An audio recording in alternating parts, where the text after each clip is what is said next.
Patrick, mettila in mezzo Patrick, palla nostra, Suso, tira Alessio, Suso, tira, perché non tiriamo? Ma perché non tiriamo? Gol! Alessio Romagnoli, gol! Alessio Romagnoli! Alessio! Il gol del capitano ancora all'ultimo, come Gilardino, detto ieri in conferenza. Hello everyone and welcome to another episode of the SempreMilan podcast. I'm your host Ollie Fisher, joined live and direct on video by Anthony Torgerud. Yeah, we're trying something new here. Pretty exciting. So excuse laughter. I'm not used to staring at these guys' ugly mugs as we do this. But, follow me on Twitter at Torgered45. And we obviously have Madison as well. I mean, you guys should be lucky to be graced with this, You guys can go ahead and follow me on Twitter at Madison_DT. Yeah, this is good. I mean, I can see your pup in the background there, AJ. It looks like we've got an official mascot for this first episode on video. So yeah, he's just staring out the window. Yeah, man, leave him to it. It's all good. So yeah, forgot to mention my Twitter in all this chaos. So at Ollie Fisher, go follow that. And in the meantime, I guess we might as well jump straight into it. We had a game this weekend. Played Napoli at San Siro on Saturday night. And I didn't get to watch it. I went to watch Huddersfield draw 1-1 with Birmingham. So you can imagine how fun my day was. Sounds exciting.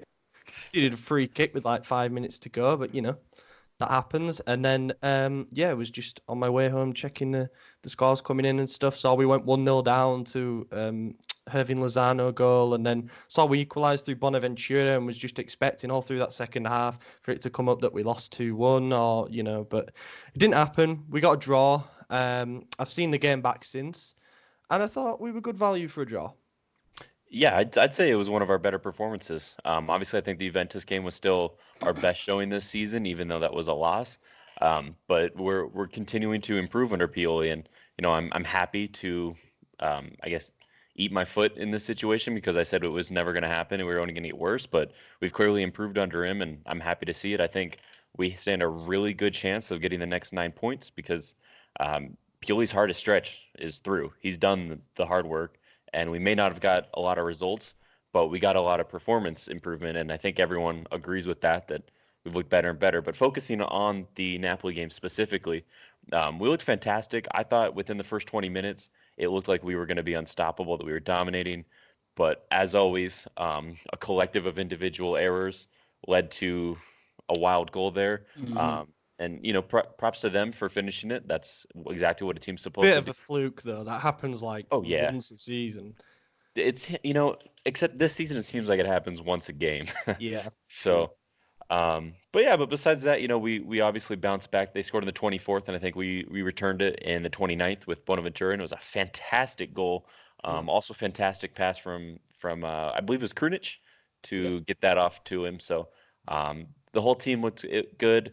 It was once the substitutions came in that our performances went down, and none of those substitutions would have really happened if we weren't in kind of an injury/suspension crisis. We had Suso not able to start. Rebic had to warm up or come on for him because Suso got injured in the warm-ups, and then Rebic got injured in the 18th minute. Played till the 45th, which I admire the grit and determination, but he really was not there. He should have came off as soon as he got hurt. But then Paqueta moved up to right wing, so we already had another guy out of position there. And then we brought on Frank Kessie, which is cool. I was happy to see him back. But we moved things around, and then we brought Calabria on for midfield. And it was just, it seemed like all of our subs were just out of place. They shouldn't have been the way they were, but ultimately we got a point, and that's always a good point to take against Napoli.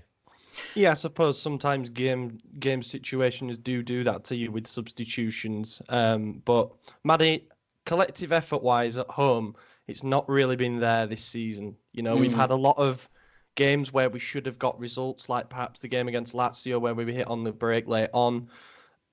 How come we managed to get a point from this game?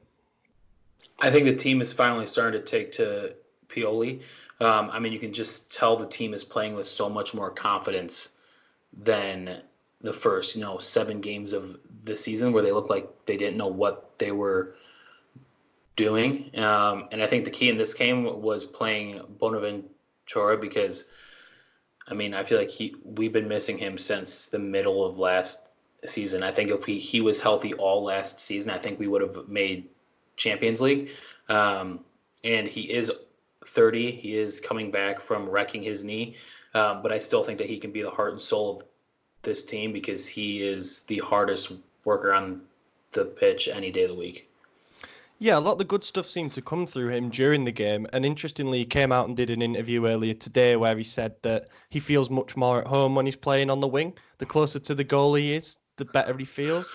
And I kind of got that impression, from him during the game, being given the freedom and not having to necessarily play that box-to-box midfielder role. He looked to really come out of his skin. And he was one of the big positives, obviously getting on the score sheet. Mm-hmm. The way he celebrated, you could see how much that meant to him.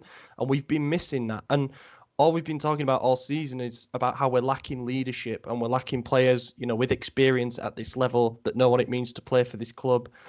There's the guy right there, as you mentioned, he's 30-year-old, but he's racked up over 150 games for us. He's scored some really important goals, Yeah. He's been part of some important moments.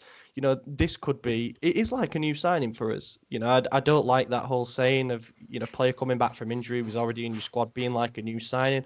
But with him and Caldara, who's, supposedly going to be about 2 weeks according to Pioli, we have there, two core players who, if they integrate into this system and they learn the ideas as quickly as we hope, then it is a bit like a fresh start for us in a way. And it makes January perhaps not look as desperate for us in terms of the moves that we have to make. But yeah, he was good. Conte was good as well on the right. Again, I think it would be fair to say it's 3 good games in a row for him now. So perhaps we don't, need to go all out for a right back in January. But of course, there's still going to be doubts about who his backup is, given that Davide Calabria has not been particularly great. Krunic has been pretty impressive as well. There's odd, individual performances in there that you think there's something starting to come together here, and I'm glad that we finally got a point on the board to show for it, really. But yeah, it was good. It was a good atmosphere as well. I feel like a lot of the media attention has been, especially, with regards to our supporters, being that they're still coming out in droves. There was over 65,000 there, I think, for the game. So the support is still there, and I think that that's good because it would be easy to protest in games like this. We were 14th in the league. We're now 13th in the table. So it would be easy for them to turn their back. But it was there. It was good. But yeah, there's a couple of things that happened sort of off the pitch that have ended up stealing the headlines a little bit. You know where I'm going with this? Yeah. So before the game, as is customary in the Italian broadcasts, they sort of show the inside of the dressing room before the game, see the players preparing and that kind of thing. And a lot of people's eyes were drawn to the fact that Lucas Biglia, Frank Kessie, and Ante Rebic, I think it was, were all on their phones, in the hour up until the game. And people lost their minds and said that there's no place for mobile phones in an intense kind of dressing room environment where everything in that moment should be built towards preparing for the game and stuff like that. Other people said, it's normal. It's the kind of thing that happens in all football dressing rooms, regardless of what's going on off the pitch, on the pitch, etc. And then Lucas Biglia's agent decided to come out and say that he was checking the Milan app. Yeah. That was just like a joke. But I mean, I feel like if this was last season, I mean, Gattuso would not have let that happen. But if this was last season, people would not have cared. I think it's just the state of the club right now that people are just on edge. It's also 2019, and everything is on your phone, So I feel like we don't know what they were doing. They were probably on social media or talking to their buddies, but I mean, they're some of our worst performers so far this season, and it shows because they're not concentrating. So, yeah, and one of the other things is 2 of them were starting from the bench, with realistically not expected to play at all. Granted, both of them did, and that's Krunic, or I'm sorry, not Krunic. I don't know why I keep mixing them up, but Rebic and Kessie. And as for Biglia, his agent's he's saying stuff to save face, and I think it's silly. It would have been better if they just kept quiet and didn't say anything, because everyone knows what he said he was checking the Milan app for the Napoli lineup. We all know that the Napoli, sorry, the dog's in the way. Yeah. We all know the Napoli lineup was known an hour before kickoff. This was a few minutes before kickoff. And to think that Pioli hadn't told them this is how they're lining up or they didn't see it already. Come on, everyone knew exactly how they were lining up. Now maybe he said like, hold on, was it playing right center mid or left center? I don't know. One of those things, and he checked it there. Sure, but realistically, no one's doing that. I when I For Belia, I grab guess my it would be phone- more important because I think the Right. rumor was that I don't know if this is true. We'll never know if it's true because honestly, this Milan app thing could be a big cover up in itself. But about there being a late change to the Napoli lineup, and obviously, if you're Belia and you start in the game, you're thinking, all right, how does my responsibilities change and stuff like that. I understand that, but Why yeah, would just you be keep on your quiet. phone? You have coaches to tell you what to do. Right. Everyone in that room would have been aware of that and thinking about it, and they could have figured it out together and discussed as a team Right. instead of I've got to figure this out just for me. No, Does the it dude make was you on wonder? Instagram looking at swimsuit models. Let's be real. That's what we're doing. It makes me wonder what it's like in a dressing room before a game. I mean, obviously they show on the cameras, what it's the players talking to each other, trying to get in the zone and all that kind of stuff that athletes do. But it makes me wonder, like, where's Pioli in all of this? Is he going around talking to players individually, telling them, just reminding them of their role and stuff like that, or is he in a different room with his other staff, just tweaking tactics? I honestly. I don't think we have any idea what a dressing room culture is really like, regardless of seeing that footage. And That's true. Bealia's agents come out and, he's been outspoken in the past, and that's just about Bealia's future. So, of course, he's going to come out when his client's getting a bit of stick on social media and stuff and try and save face a little bit there. But I don't think he had to say anything. I'm with you. I don't think it was particularly necessary. Now, had he have just used because in the first half of the quotes was just talking about how Lucas has always been a model professional, all this, he's never disrespected the club. And I agree with that. He always has. He never complains even when he's not doing too hot and we're complaining. But that's all he had to say, I guess there is the possibility this app is new. Milan's been pushing a lot. What if their plan was to have the players on it and show that, and it just backfired, and the cameraman messed up, because we didn't see anyone else, and no, we never saw anyone's actual phone screen. So, I mean, I think that's a stretch and probably unrealistic to like. Sounds like a conspiracy theory. Exactly. Yeah, it's like it's a guerrilla marketing, but it's right. They failed going viral or something. That sounds like a Milan idea. Is just let's make a viral video and then mess up. It makes me think though, what if you're a player? Do you really need the app? Surely all the information that you need is That's what I'm what saying. You know. Yeah. You have more information than the app. My teammates. But if they need the app, then the club's in much bigger disarray than we ever thought. Exactly. Yeah. But you know what? Like you mentioned, we don't know locker rooms, and you're right.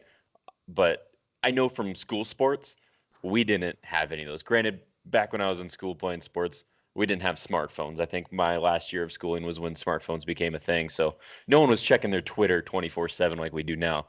But I don't know. I agree with everyone else. The mentality should be a lot more focused and just interacting with your teammates, or whatever it may be. But I think even if there's a temptation to be on your phone, you need problem. not. You just don't do it. The Right. cameras are in there. They knew the cameras were there, so yeah, that's camera what was worries right me. on. That they're that thick that they didn't think to. I mean, Kessie tried to hide his phone. right. To be fair, So that to me says that none of this is legit. That they all were just on their phones. Yeah, that's fair. In other news, Piontek hates children. What? Please tell You me didn't you've see seen the fist this. high five? Yeah. No, I didn't see this. It's not a kid- video, it's a picture, so it doesn't really tell the whole story, but it caused a bit of a reaction when we did an article about it earlier. There's a still that came out from Piontek before the game, when they get off the team bus and they're walking through with the suits on and stuff. And to be fair, the way that I can see it, it's slightly cut off on his right arm, but the way that I see it, he's walking past a line of kids who are all like mascots for the day, and they're all holding their hand out, to get a high five from him. He's got a coffee in one hand there, and he's got his wash bag tucked there, and it looks like he's got his other hand tucked into his jacket pocket. So instead of just taking it out and like high-fiving the kids, he's got his headphones in and he just walks straight past them. Maybe he was reaching for his phone to show him the Milan app. Yes, excellent That's work. wow. I Yeah. didn't know that. That's funny. I must have missed that. It's Wow. just like, we spent a good half an hour, I think, last week ranting about what Piontek did wrong in his interview and talking about his next move and stuff. So That was that 2 doesn't, weeks ago. it's not a good look. You know what I mean? Like, Yeah, you you make can't. sure that you ruffle those kids' hair and you sign whatever they need signing, mate. You got to get back in the good books and also get subbed off with 5 minutes to go. And what's happened for the first time? He got jeered. Did he really? Oh, I didn't hear that.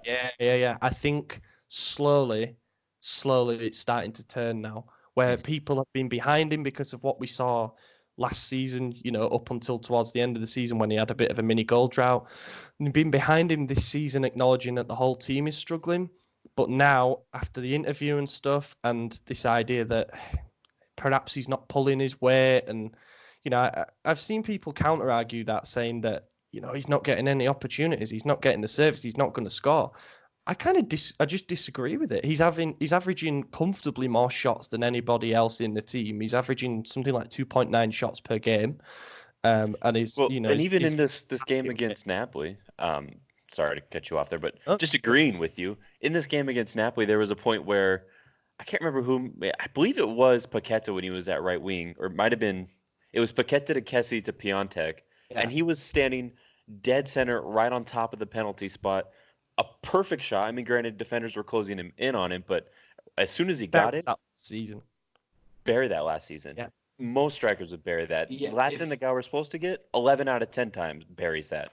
Oh, Piontek 10. puts a terrible touch on it and gave it away. I mean, Low the confidence. service thing, it's not an argument anymore. He's just been bad, and just plain and simple. Yeah, I mean, we it's been need pretty bad. Andre Silva, the guy I'm wearing right now. We need him You're back. wearing- Go. You change your jersey. Spin around. Let's see if you can see it. Oh, I think it, at 69, no? it actually No, got this is- blurred out, so I don't think they wanted us to see it. Oh, yeah. 69, it would have been blurred out. He messed up again. And you look back at decisive moments in games. Obviously, we went and lost 1-0 at Juve, and he had a free header from a Sousa cross. Should have done a lot better. Those are the kind of things where you look back and you say the service argument doesn't hold weight anymore.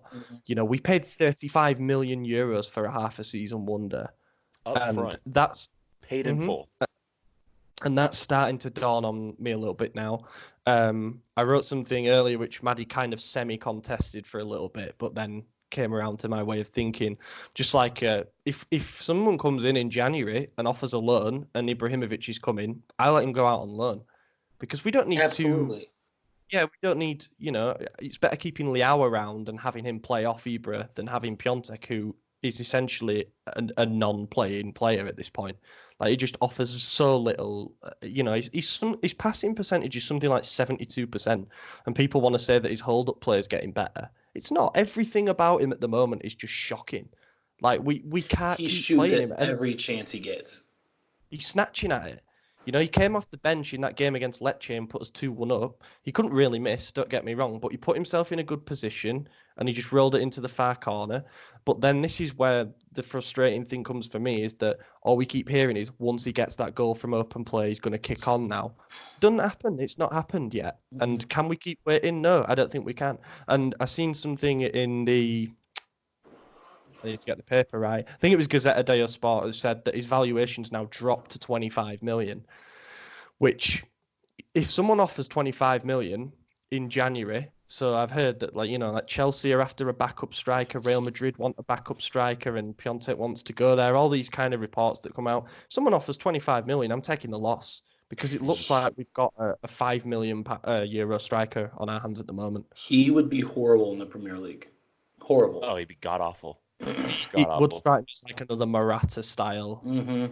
He was kind of that pure finisher mold, but his movement was a lot better, and he was much better in the air. So, I think he'd struggle. I could see him, depending on what Real Madrid did, you can sort of see him going and being a flat track bully in La Liga for them, because they're struggling a bit this season, but they still seem to score like 3 or 4 a game, and he'd probably get one of them. But What is I don't know. His yearly salary with us? Do we know? It's not actually that much. Yeah, I think it was like like 2.5. 1.5. Google that.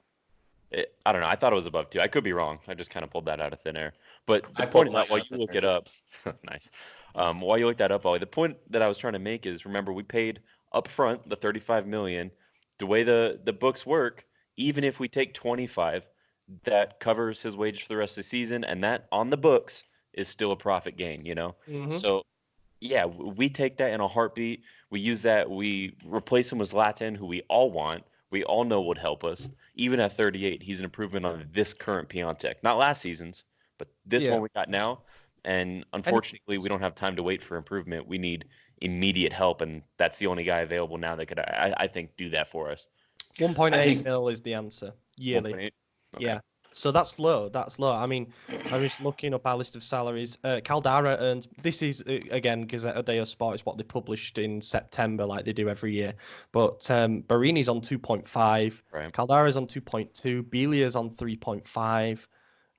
So to be fair, it was only half a season. He was earning less than half that at Genoa, I believe. So he was going to take the double pay and sign no matter what the contract. But yeah, perhaps not as big a. Realistically, in January, we could see Kessié leave, Piontek leave, hopefully Borini. I heard Genoa and Crystal Palace wanted him, and there's That would another be guy brilliant.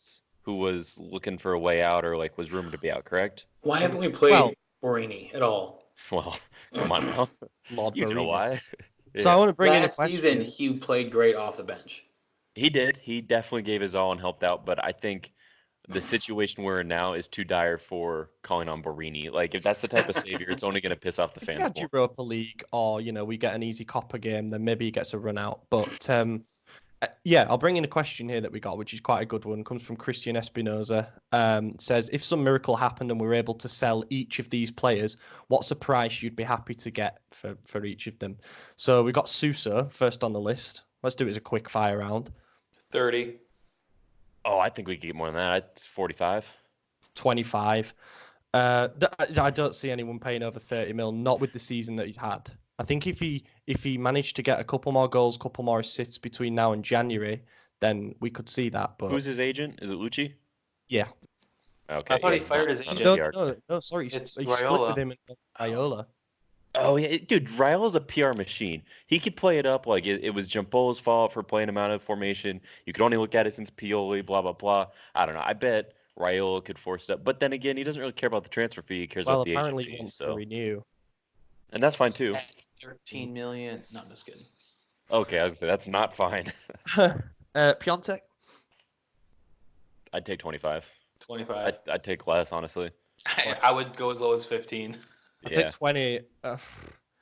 I'd throw him in. Like, the interesting thing for me is, if I don't think it's true for a second, but let's say a team like Real Madrid is interested in him as a backup striker, I'd probably ask for him as part of a deal, to be honest. would too. Like, Yeah, say, yeah. give us If- Isco, or give us Brahim Diaz, or give us Yep. some exciting youngster in return that we actually have a use for. Maybe even like Yeah. a Lucas. Wait, does Lucas Vazquez play there still? think- Yeah. No, he's gone, isn't he? I thought he was gone.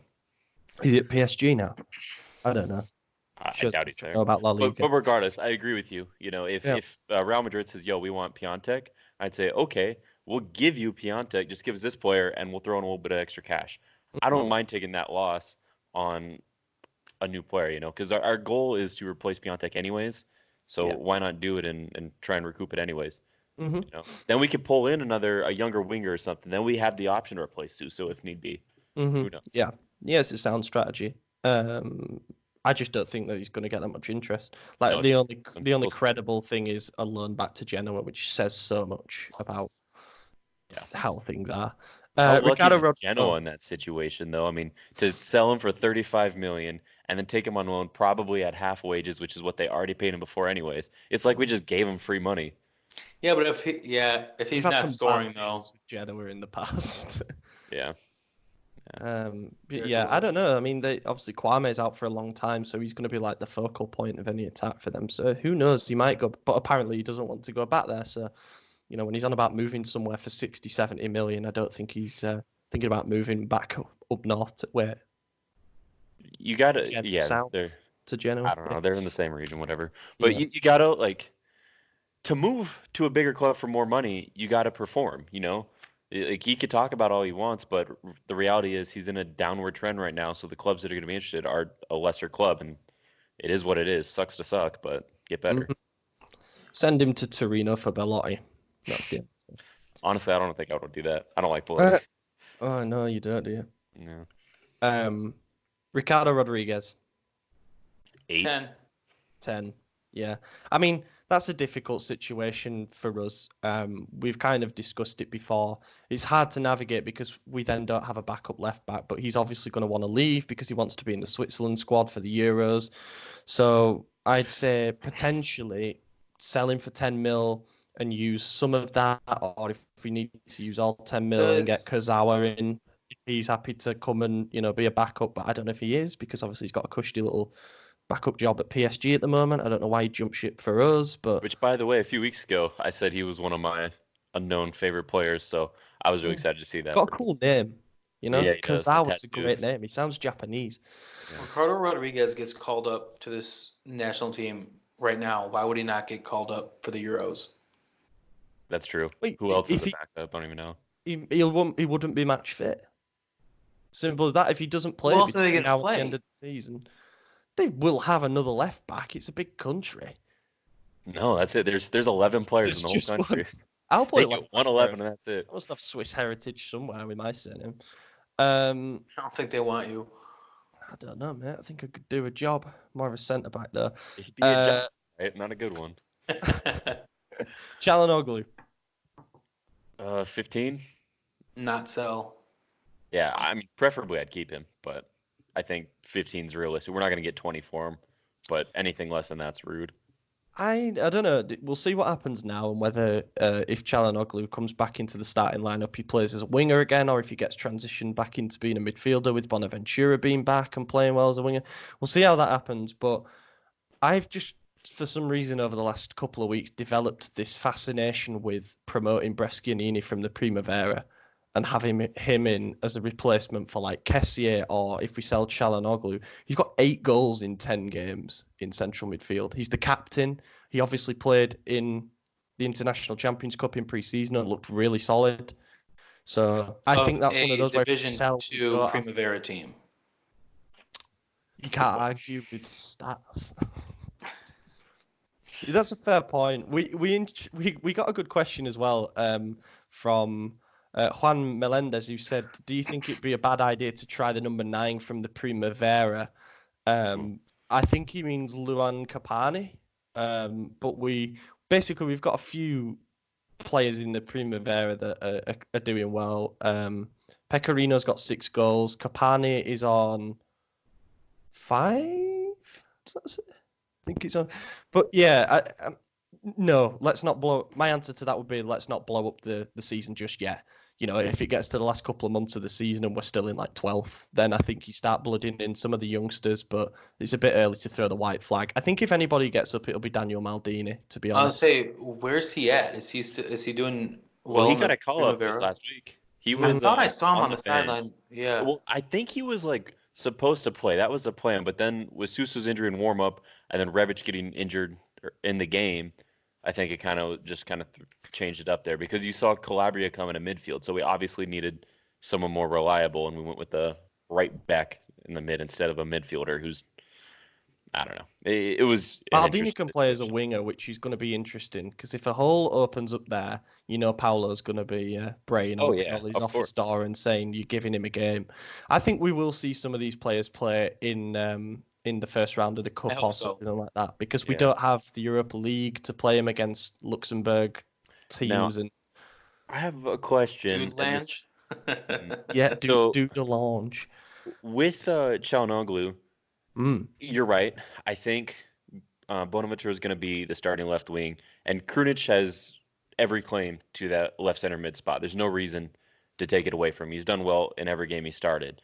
So with that said, Çalhanoğlu is now a bench position for either of them, which is a really good option to have, someone who's versatile like that. But he won't be happy. He won't be happy, and that's the least bit of my concern. I don't care about his happiness. No, that sounds a lot ruder than intended. It doesn't matter. That's the title side. Yeah. What I was getting at was, if we're trying to get Zlatan in, we don't have any good numbers available to him. we get rid of Çalhanoğlu, now he's got a 10 he could take, you know? Right. No, So he maybe can't do it. He can't. We- Oh, yeah, same season, huh? You can't use the same number. Yeah. Yeah. But he's gonna Zlatan's have to taking take- 18. if you bring in Zlatan, you want Çalhanoğlu because Çalhanoğlu is pretty good at feeding the ball in the box. No one can finish. That's true. Get rid of Barini. Give Zlatan 11. That's my one reservation about selling Suso potentially, is that if you give Suso something to aim at, someone who's actually going to score headers and score volleys and stuff, I think his stats do stack up a lot better. I agree. I think so- everyone is going to look so much better with Zlatan there. I mean, we saw it when he was here with Notarino and that whole squad. Rubinho looked well. Rubinho was. I mean, Rubinho was good. Yeah. Yeah. So yeah, Hakan, I agree with you. I think he's someone to keep around, and he's never really, apart from saying that he would one day like to play for Bayern Munich or whatever, which is fair enough to be honest. He's never really expressed a massive desire to leave. So you're Why holding not- out for like why 15, isn't- 20 mil. Why isn't Castillejo in discussion to leave? I mean, obviously he's injured, so nobody's going to buy an injured player, but he's not going to be injured forever, and he's I really think got because back he to can score night. add depth. Yeah, We but do I need think wing depth, but I don't think he's the well, answer to it. Çalhanoğlu, a bench player now who could play really both wings and the midfield position. I don't think we need a Castillejo. I think Çalhanoğlu will I cover that do. well enough. I much prefer having a Castillejo type if needed to be more direct, because Hakan's not going to run in behind. He's not got the Mhm. same amount of speed. He's a completely different winger. I mean, I've said But he all has along, legs. Castillejo's like a budget Deulofeu. Yeah, He's does, just yeah, he skinny. does have legs. Yeah, Castillejo doesn't have legs. He's running on toothpicks, and Dude, the Eventually problem those are snapping. with Milan the past 5 years is we have no depth. And right now we're talking about selling our entire depth. Yeah, but our depth is Yeah. shit. I guess that's the argument. the only Would reason you I'm rather down not with have it, it or have shit? I'd rather have not have. shit. I'd rather have I- good no. starters, and if that means sell the shitty depth so that we could bring in high wage players like Luka Modric, Ivan Rakitic, and Zlatan Ibrahimovic, then to hell with all the All shitty the backup. itches. Yeah, How all the many bitches itches. there? I got 3 We've itches, got an itch to 99 problems, scratch. but an itch ain't one. You know, Oh, that's the title sorted. there's the title. You're welcome. Yeah. Kessier. Oh man, what did we 25. sign him for? I don't remember. Like, what was the official price? Was it like 22, 25, something like that? 20, 28? 22. Okay. 22. That's a tough one because I feel like we could get a profit for him, but I also wouldn't be surprised if we didn't. Mm. Wolves So, buy him Yeah, for there's 25. something about with the thing that you alluded to earlier with Piontek about the amortization of the payments. We only need to sell Kessier for 18 mil, even though he's only been ours permanently for 6 months. right. We only need to sell him for that to make a capital gain. I think he's a goner. I genuinely think I he's agree. a goner. I do too. Obviously, we had that report from Vito last week, basically saying that the relationship's kind of broken down between him and the club, and it's over a number of things like, poor behaviour, stuff in training, and I think he's a goner, and I don't think it helps our position that we've had to deal with him like this, by dropping him from the squad for Juve and dropping him for Krunic, because it kind of drives down his valuation a little bit, because other clubs will be looking at it saying, oh, they want to get rid of him. But I'd take I'd take 25. You want to start with 25. He's still 22 years old, and he's had a couple of really good seasons in Serie A, so I think he's the kind of player who could genuinely go to the Premier League and dominate. Not dominate. I think He's a tank. I think he would do fantastic at Wolves. Mm-hmm. They have a strong core regardless of their position. Where are they right now? They're like 6th or 7th or something like that. Yeah, they're up there. They're in the top half. Yeah, I think they would do even better with Kessier. I think he would. I'd be asking for Ruben Neves in return, but I don't think it'd go down That very wouldn't well. happen. It wouldn't No. happen. That would be another deal where we'd have to give Mendes. Kessier away and then ask for more or give more on top of that to get. Hey, would you shut up? Sorry, my dog's barking. It's like, fuck it, I man. didn't even hear him. Oh, he's like doing that little growl under his breath. I don't know. He Shut the- clearly doesn't like Ruben Neves. Clearly, Yeah. Me either. part of He's the not Matt Kessier. Robson. Calabria. If he has to go, how much are you selling him for? I'm not selling him. No. Yeah, I'm not selling him either. I maintain my stance that Conte's had a couple of good games, and I'm going to give him credit for that, but I really don't think that he is. I still think Calabria is back. the answer long term. I really Yeah, do. same. And I'll be gutted if we just offload him on the cheap, given that he has shown for a stretch of games in the past that he can be really, really solid. And it just amazes me that you look back at that Gattuso team that went on the run of like 11 wins out of 13 to start the calendar year, and we had one of the best defenses in Europe, and we did it with Rodriguez at left back, Calabria at right back, Musacchio and Romagnoli for like the bulk of it. It amazes me that we managed to do. Abate was a center back in a big chunk of that too, wasn't he? Abate and Zapata played centre back together against Parma, and Jose Mauri was in midfield, and we won 2-1. The only way I see Calabria leaving is if we do like a straight swap with Roma for Florenzi. That's the only thing I could see us doing. I would take that though. There and thriving. I wouldn't mind it, but I don't know if I want. Like, I like Florenzi. I think he fits like how we're rumored to switch to 3-5 whatever, but I don't know if it's necessary. I think Conte's a better wing back, and we'd be fine with that. But I don't know. That's the only way I could see him leaving.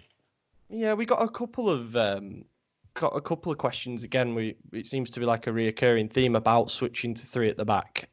There's occasional reports saying that we're trying it in training and stuff like that. I don't see us doing it at the moment until Caldara's back to full fitness, because we don't have 2 centre backs to rub together at the moment. It don't feel like. So we need to have 3 fit centre backs and probably 2 in reserve. So that would be, Musacchio and Gabbia or something like that, and then you're playing with Romagnoli, Duarte, and Caldara. So what I mean, we'd need to have all of them fit now, basically. And let's go down the list. I mean, Caldara is, you said 2 weeks away from return, which is great, but it's also been almost like 2 years. So return doesn't mean he's going to be back to normal. And then Duarte just went on the injury list last week. I know it was minor, but still injured. So, I mean, that's a ways away for sure, but I'm not opposed to trying it. You could see that the mentality is switching towards that. At least in my opinion, it looks like that's what we're doing, because we're playing with 2 wing backs and they both get forward. It's gonna happen eventually. Right now we're playing like a 2-5-2-1. It's ridiculous. Does that add up? Probably not, but yeah, it does. It does add up. Fair play. Yeah, okay. It's like time Maddie named a 10-man team. With Piontek, we are playing with a 10-man team. Yeah, we are. That's true. That's how I felt with Rebic. Yeah, 9-man team. Hernandez as a wing back makes sense. He gets forward, and we know that he's not too great defensively. I still think Conte's suspect at the back. Against most good opponents, he will get shown up. It's just whether the back 3 can work well enough together to cover that and to allow them that attacking freedom. But I think we are working on it, and if it gets to the point where we can bring in the players for it in January as well, I think that will assist the transition. But I mean, Pioli's done it before. Like he's randomly changed formations for different opponents and stuff, and it feels like most of the teams that we get dominated by play with 3 at the back.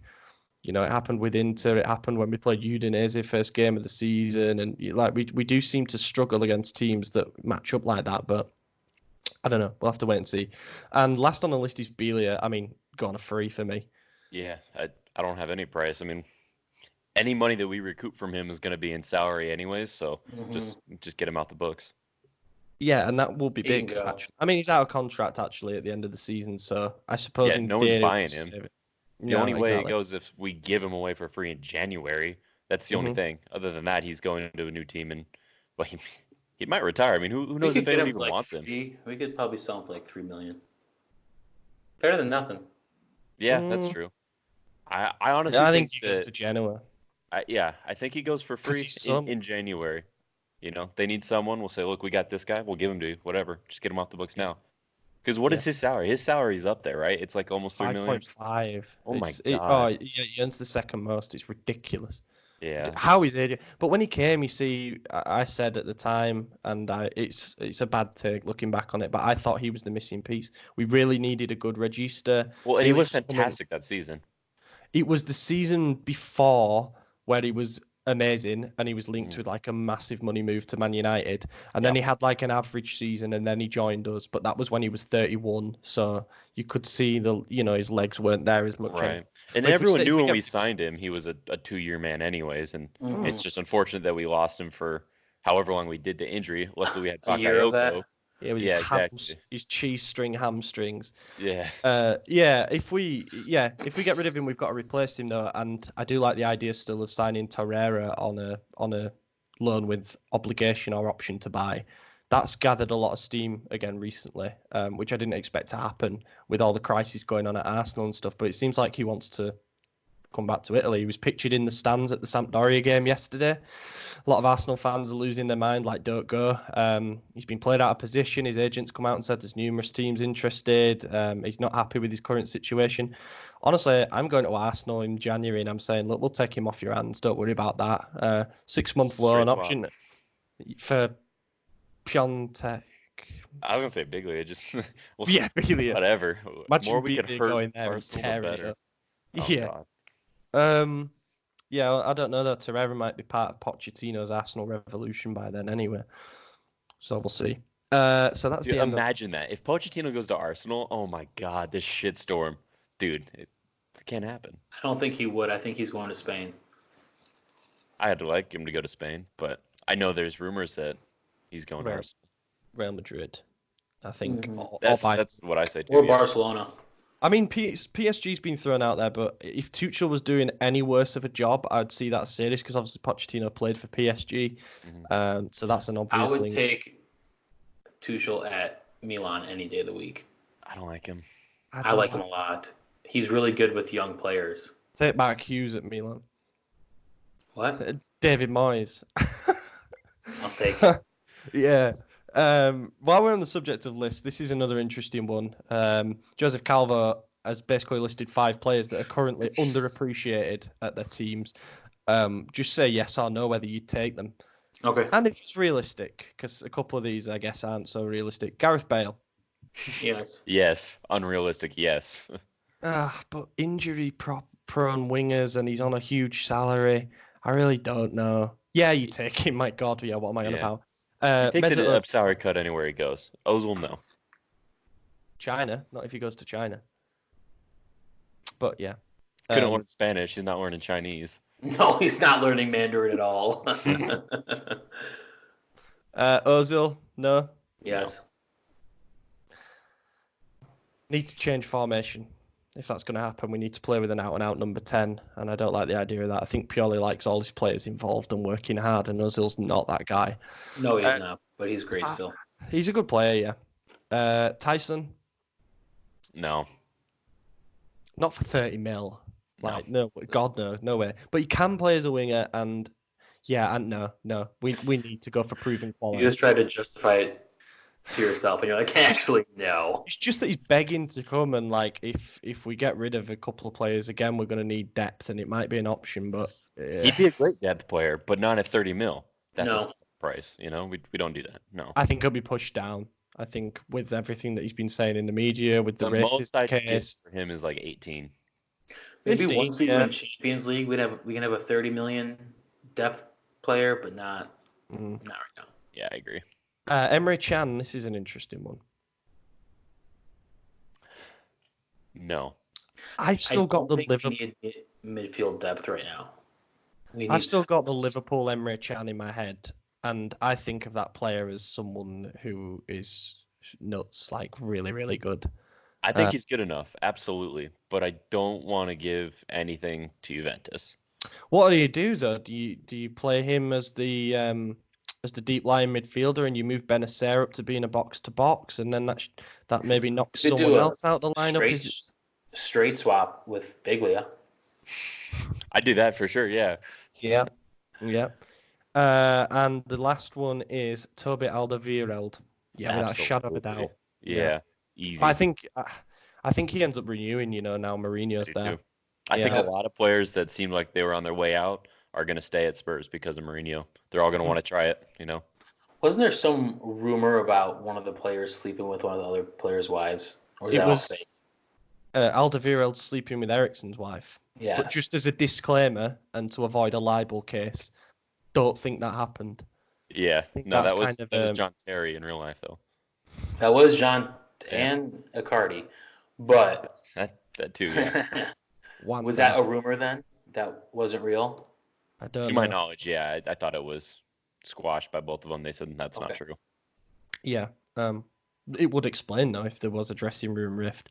Ericsson wasn't on that list, but I don't think he's I a would take Mourinho player really, and I I can think see him Ericsson's being the the one most that likely goes. to leave Spurs. I Yeah, think, and I would but take him in a heartbeat. he goes to a Spanish club, one of the big ones. He goes to Real Madrid probably, Yeah, that's where I or think he'd go. PSG or something. Yeah, if Draxler leaves. Yeah, that makes sense. Right, what have we got? Yeah, preview Parma. Right, I don't know much about Parma, so talk amongst yourselves. We win. Oh, Wow, Kulusevski's great really conversation. good. We should look into signing Kulusevski, and it's a good job that Isaac isn't on that podcast because he'd be spouting his pro-Swedish narrative. But Isaac can't speak English. That's why he's not on the podcast. agreed. Yeah, for everyone who thinks his tweets are him, no, I write them. Just kidding. I don't want any of that on me. He does it all himself. I don't write that crap. Oh, that's good. Yeah. So Parma are above us by 4 points, which is a worry. But they've only won one of their last 5 league games, but so have we. We win this game 2-0. Easy peasy. I think this is the game. We've been in dominant style against Juventus and Napoli, even if we only took 1 point between the two. We keep getting better, and now we got a 3-game stretch of winnable games, and the boys are ready. The boys are back in town, and we're gonna smash them home. We're gonna crush a few. Well, that's the end of the pod. AJ just hyped me up. Yeah, I'm ready. Let's go. Just looking back at the last 5 results quickly, they drew 2-2 away at Inter, then lost 1-0 at home to Verona, drew away at Fiorentina, beat Roma at home, and then drew away against Bologna. So they're a massive up and down kind of team. Don't really. Is it home or away? We're away. Looking at gonna the win. squads, I'm not. They've got Matteo Darmian, as I say. Kulusevski's good. Juraj Kuchka plays for them, and I like him. Wait, Baria's Darmian good. went to Parma. When did this happen? Summer transfer window. What? How did I miss that? Bruno Alves as well. That I didn't know. They've got Colombia on the bench. There's a few players that I recognise the name of, but none of which scare the shit out of me, which means we're going to lose 3-0 now. But Kuchka's scoring. I don't know. We went. Did we last season when we went there and drew 1-1? I think Çalhanoğlu scored and they equalised late on, and that was like a big dent for us towards the end of the season because we kept talking about if we'd have hung on to that game, we'd have got in the top 4.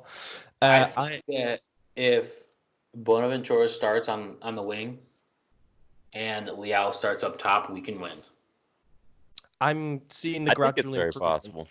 I think that the top 3 for this game might actually be Suso, Leao, Bonaventura. With I agree. Çalhanoğlu on the 2 outside mids. I think Çalhanoğlu will be on the bench. I think it'll be Krunic again. Krunic, you're right. Yeah. And then Benacer. Yeah, Benacer will return. And then Benacer. Çalhanoğlu will probably come on as a sub, and I don't think it's going to hurt us at all. I just think we're set up for success. I don't see how we lose this game, honestly. With Confident 13. AJ. I like it. It is what it It's is, he's I back. like it. I like it. I can see this being nicked by a goal. For I once, think I'm going to Kane say I scored think we first. win. I think we win. We need to score first, yeah, without a doubt. I think they Why- scored Clean first. sheet. Oh, you It's a think clean that? sheet. It's 2-0, dude. It's 2-0. We win. I don't see anything where Parma gets even a goal out of this. There's no way. We're gonna win. We Can't may believe not be as dominant start to finish as we were in the last few weeks, but we're gonna do good. We're gonna look shit the first 14 and a half minutes. Someone's gonna get yelled at by Pioli. Shit, and the then we're first gonna look 14 and a half games. 14 and a half. Mark it. And then we're golden. We're going off from there. All right, I'll take that bet. Yeah, okay, that's fair. I'll say 1-0 to us, and I think Bonaventura scores again. And he celebrates. Is it another screamer? It always is with him, honestly. Do you know what it His is? two goals Scores the against Napoli. greatest ball from- goals. It's a ball from Suso that comes all the way over, but he's crossed it too deep. But then Bonaventura takes like a weird touch inside and then just hits it with his left foot and it goes across the keeper and in. That's my guess. See, Don't I know think why. it's going to be Teo Not a running big up the, guess, the just- side. He's going to be on the goal line or the goal kick line, and he's going to shoot it up top of the box. Bonaventura's going to be right there. First time, top right corner. Next goal is going to be Suso doing his classic cut-in curler. Easy peasy. I think that Parma's going to score first. Bonaventura is going to score, and then 75 plus, Leao's going to have a breakaway goal. I'll take it. Rafa, I like that too. the Boyer. We're definitely losing 2-0 now. No problem. So, just wanted to end. It's a good place to end. Obviously, we're coming up towards the January transfer window. We got a really long question from. I might just call him Valentino. I don't want to butcher it. Kaczorek, I'm going to go with. It's an incredible name, that, to be fair. But it is, yeah, it's a great question. We could have an episode discussing some of the points in this alone. But essentially, I think the bottom line of it is, do we trust Boban and Maldini? Do we trust, Elliott management and Gazidis taking us into this January window to fix the mess that they've created? I do. I do. I trust them. I think this window is going to be the first real window. The game plan going into the previous window, which was both of their first one in their new role. Obviously, Maldini was with Leonardo the previous season, but this is a different role than that. And now we have Boban, and so it was their first time doing these things at a club, and the management and Elliott were saying, this is the game plan. You're getting young players. You're going to cut wages where you can. We're going to do this. We're going to find these hidden gems. And that's the hardest job in football, is finding kids who are going to be world-class stars 20 years down the road, But what's not the hardest job in football is looking at 38-year-old Zlatan Ibrahimovic and saying, I want that man on my team. And that's what we're doing. So you can't fail when you do that. And if those are the type of players we're going for, if we're doing that, then yes, I trust them. We're going to succeed. They got the okay from Elliott to go for real players this time, and we can't fail. Yeah. I think it's way too early to, it's their first time doing this at a giant club. So, they shouldn't be given a lot of time to fuck up. But they need at least one season, And starting the beginning of this season was real shitty. They better fix it in January. Yeah, well, this is my thing. I suppose you've got to break eggs, I guess, to eventually make an omelette. And I feel like we've made the mistakes now, and we now know what we need in January to go out and fix this. We need experience, and I know that is just such a sweeping word, but we need players that have played at a high level that perhaps aren't getting in at the club. This is literally what Gazidis has said, about what the identity is for the kind of players we're going for. Players who have got years of top level football under their belt, perhaps aren't getting a look in at the moment, but would like to come and play for a big club. And if they help drag us out of this mess, then they'll be regarded as a hero. Ibrahimovic is obviously one of them. I still think we make a serious play on Rakitic. It's about time that Boban started using the links that he allegedly has to some of these Croatian players. Modric, I wouldn't be surprised to see us go back in for him if the Rakitic thing falls through. But I noticed that he was named the La Liga Player of the Week. He got a goal and 2 Who would you assists. guys prefer out of the two, Rakitic and Modric? Rakitic. I still want Modric. Rakitic is a little bit younger. Yeah, he is. He's got old. more time left. I agree think with that. we could. I feel like we could perhaps get Modric on an 18-month deal, so until the end of next season, and then Rakitic would still only be 32, so you bring him in afterwards as I don't know, maybe you can do both, but Modric would have to sit sort of deep, and I think he would do really well in Serie A because of the style of play. Mm-hmm. However, you're putting all your eggs in one basket there, and it involves moving Benacer or dropping him entirely. Whereas Rakitic, we are kind of crying out. I think Rakitic starts over Krunic, if we or maybe even starts over Paqueta. Is a box-to-box mid with proven quality. I don't know. think it's a difficult one. Benacer being a deputy to Modric is more beneficial to us in the long run than Rakitic. Too many itches, but. Yeah, I think with Rakitic, you're obviously helping develop a younger player like Benacer, who's promising, but still pretty raw.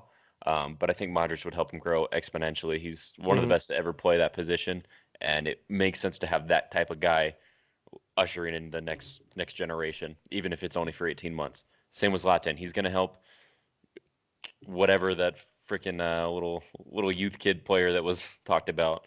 Capiani or whatever his name is. Capani, yeah. And he's gonna Daniel help Maldini, forwards, they're all going to be looking up to him. And that would be. That's why I'm the same still with the centre back. I think if the opportunity comes up to sign a decent centre back who again fits that idea of being 30 to 32 or maybe even a little bit older, who could come in and do a really good job for a season and a bit, could help nurture along some of the young lads that we've got. Romagnoli obviously is still 24, Caldara's 24, Duarte is 23. Gabia is obviously 20. So a lot of young lads there. We perhaps even need a little bit of veteran presence at the back as well. So leadership throughout the team has to be the order of the day for January, I think. And I do trust them because, like I said, you've got to make those mistakes. I think they're not all going to be mistakes either. You know, like Benacer looks like a great purchase, Teo Hernandez looks like a great purchase, but I think they've acknowledged that there wasn't the leadership and the experience brought in the summer, and you need to make those mistakes to know that you've got to go out and fix them in January, and I think that's what we'll do. That's it. Great monologue. Thank you. Yeah, right, so that's it.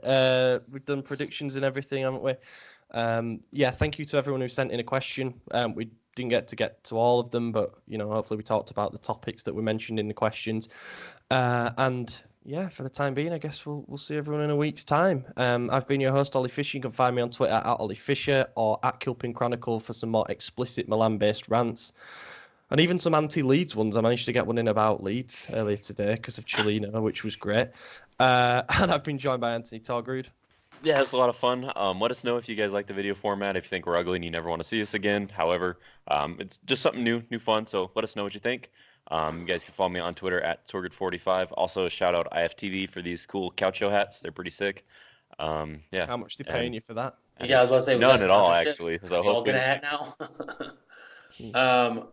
Yeah, thank you guys for watching and listening. And question, who looks more like a leprechaun, me or AJ? You have a bigger beard. Yeah, you get 3 different levels of facial hair here. You get Maddie with a real beard, me with like a douchey little chin strap, then Ollie just pretending he just started. AJ looks like or Anthony Ollie looks like a 40-year-old with a goatee. That's it. No, I'm joking. Yeah, that's it, I think. Wait, DT. Follow me. There we go. Thank you very much, everyone. We'll catch you in a week's time. Abate la rimette dentro, esce Radu, porta vuota, gol! Gol! Abbiamo battuto il gatto nero, li abbiamo battuti tutti Alessio, grande Alessio, è bella la vita, lava quella zolla Alessio, lava quella zolla Alessio.